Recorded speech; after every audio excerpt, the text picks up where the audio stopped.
मेरे चैनल लाल तंदूर में खुशामदीद।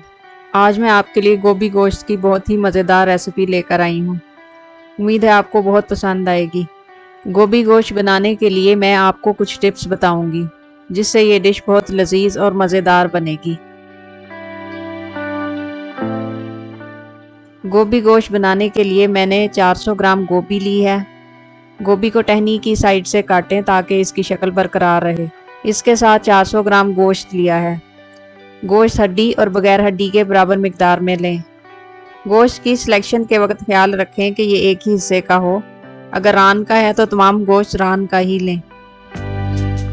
आधा टीस्पून हल्दी, 1 टीस्पून सुरख मिर्च पाउडर, 1 टीस्पून नमक, 1 बड़ा प्याज कटा हुआ, 1 बड़ा टमाटर कटा हुआ, थोड़ा सा धनिया और 2 हरी मिर्चें कटी हुई, 1 टेबलस्पून अदरक लहसुन का पेस्ट, आधा टीस्पून खुश्क धनिया, आधा टीस्पून ज़ीरा, 1/4 टीस्पून गरम मसाला पाउडर, 1/4 टीस्पून सौंफ, 1/4 टीस्पून मेथी दाने, 1/4 टीस्पून कलौंजी और 1/4 टीस्पून राई। कलौंजी, मेथरे, राई दाना और सौंफ से अचार की खुशबू और जायका आएगा। 1/4 कप तेल प्रेशर कुकर में डालकर गर्म करें। फिर इसमें प्याज डालकर फ्राई करेंगे। मैंने गोभी गोश्त में गैर ज़रूरी मसाले नहीं डाले, इससे गोश्त का अपना जायका बरकरार रहेगा। प्याज का रंग गुलाबी हो जाए तो इसमें अदरक लहसुन का पेस्ट शामिल कर दें और गोश्त भी शामिल कर दें।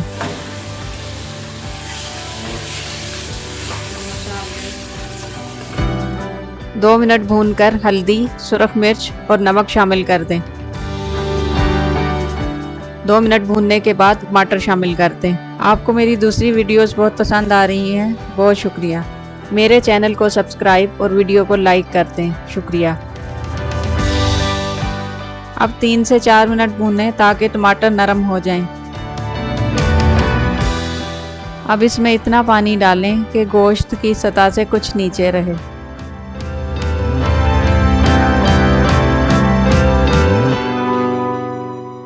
ढक्कन बंद करके इसको 25 मिनट प्रेशर कुक करेंगे।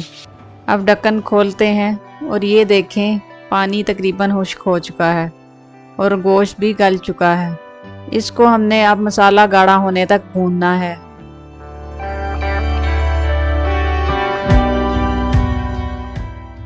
दो मिनट भूनने के बाद इसमें बकाया मसाले ज़ीरा, राई, कलौंजी वगैरह शामिल कर दें।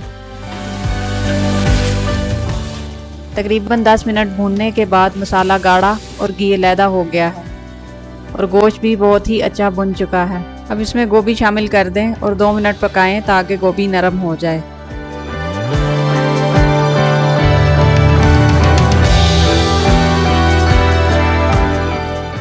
इसमें आधा कप पानी डालें ताकि गाढ़ा सा मसाला बन जाए।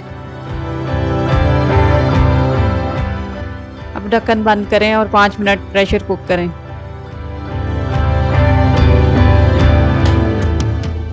5 मिनट बाद गोभी गोश्त तैयार है।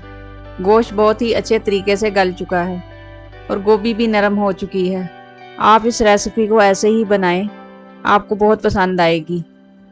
मुझे अपने कमेंट्स से ज़रूर आगाह कीजिएगा और मेरे चैनल को सब्सक्राइब करना और वीडियो को लाइक करना मत भूलिएगा, शुक्रिया।